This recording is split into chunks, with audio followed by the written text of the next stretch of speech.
Voilà, je vais vous montrer aujourd'hui comment on fait le montage élastique qui s'appelle le German Twisted Cast-On.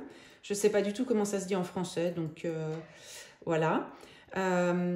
C'est un montage donc qui permet vraiment une bonne élasticité. Donc j'utiliserai soit pour les bonnets, là en l'occurrence ça va être un bonnet, soit pour les cols, le début des cols en rond, pour les top-down, pour les chaussettes.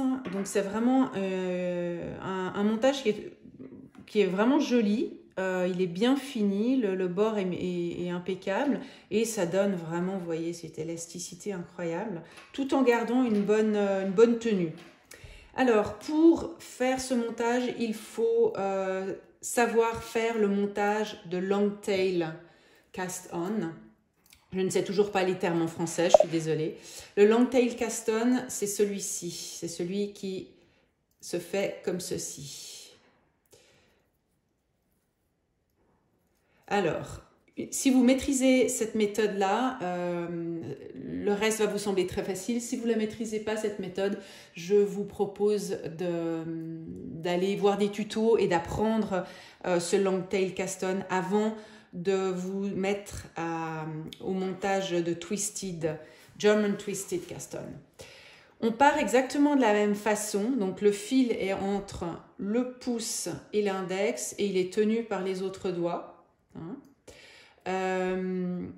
Moi, la première maille, je la commence comme ça, mais si vous avez l'habitude de faire un petit nœud coulant au départ, pourquoi pas, ça change rien à la suite. Voilà, un petit nœud coulant, comme ça, les deux méthodes fonctionnent. Donc, on reprend bien notre fil donc entre le pouce et l'index. Les deux parties là sont fixées entre les doigts restants.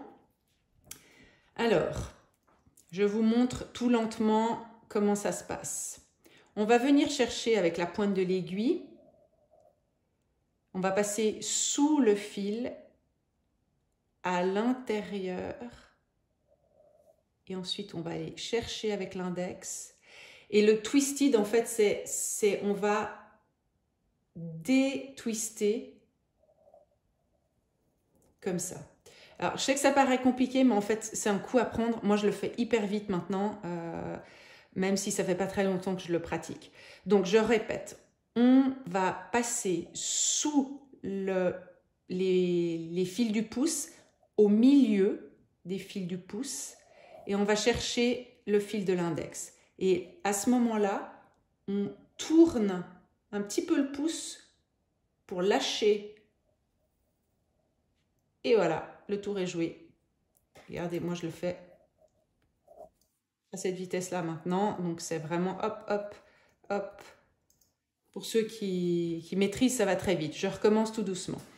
On va chercher la maille par-dessous et on passe au centre de la boucle qui est formée par le pouce. Ensuite, on va chercher l'index et on détwiste pour passer au milieu de la maille qui est du pouce.